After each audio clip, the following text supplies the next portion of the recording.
Werewolf here. I want to take a bite out of some of the videos and comments that I've seen from my side, in some of these Red Pill and Manosphere videos. Videos calling for a repeal of the 19th Amendment, or in other words, to take away the right of women to vote. Now, their reasoning is that, well, women vote in large numbers for Democrat socialist types, the ones that are currently devouring our country, right in front of us. Now, I am embarrassed that anyone on our side is seriously floating this easy answer. It's not forward thinking, they haven't thought it through. And aside from the obvious problems with this, I'm going to go into some of the more serious and long-run problems with this. First, the precedent that it would set. If we were to take away one group's vote because we decided we didn't like how they vote, for the most part, sooner or later, someone else is going to get into power that could take away your right to vote based on whatever group they put you in.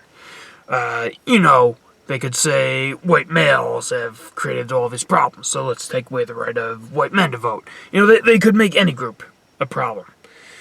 They could make gun owners a problem. They could point to some insurrectionists, because there's always someone to find, and take away all.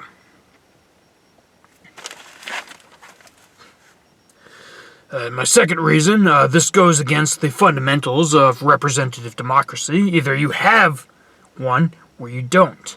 Essentially taking away one's group right to vote because you don't like how they vote, and yet the party that they vote for remains legal and running. And what steps have you actually taken to alter, to improve, to build the alternatives to these things? No, you just fell onto the base, easiest answer you could think of. Additionally, it ignores our history. Long before women could vote, we always had some sort of bullshit from our government. By all means, things were a lot worse at times. Life was harder, shorter, or perhaps there's some sort of homeostasis of bullshit from our government. To name a few examples, long before women could vote, we had the Federal Reserve Act, we had the Bank of the United States, which, if you read the document by Andrew Jackson before he destroyed it, he points out that it had been taken over by foreign investors and it no longer represented the interests of the United States, but that of other countries. But then again, you had Jackson and some other presidents, the Indian Removal Act, maybe you were a Native American and you were pushed off your land. Maybe you were drafted for a war that was questionably in your best interest of safety and freedom. Maybe you were required to go fight to end slavery, but had a horrible life in the military yourself. Maybe you would have been a slave back then. There are the Espionage Acts. Even under one of our brilliant founding fathers, John Adams, he made a grave mistake. And in fact, Thomas Jefferson's campaign writer was arrested conveniently during Jefferson's campaign against Adams under a technicality under those Espionage Acts before they expired.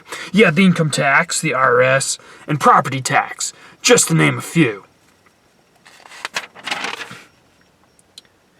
Another thing you failed to take into consideration with this idea is even today, most of the mechanisms that are in place that are currently eroding your freedom and your way of life were originally created by an all-male government under all-male voters. And these are still in effect, even though women are involved. Also, when women first got the right to vote, here's something you probably don't know, unless you researched it, they voted overwhelmingly Republican in 1920, and I'm going to start calling Warren G. Harding President Top G. Harding, because he was popular among women. So what went wrong?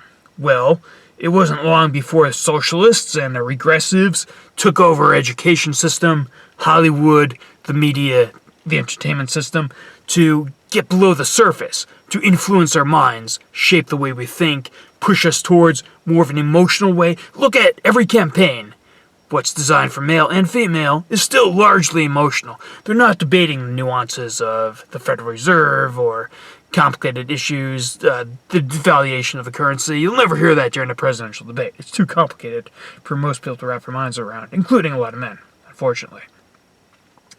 But we can still take these institutions back without a fight, and we should be striving towards doing this. And now let's look at this from a strategic point of view. It's essentially a political trap that we're building for ourselves.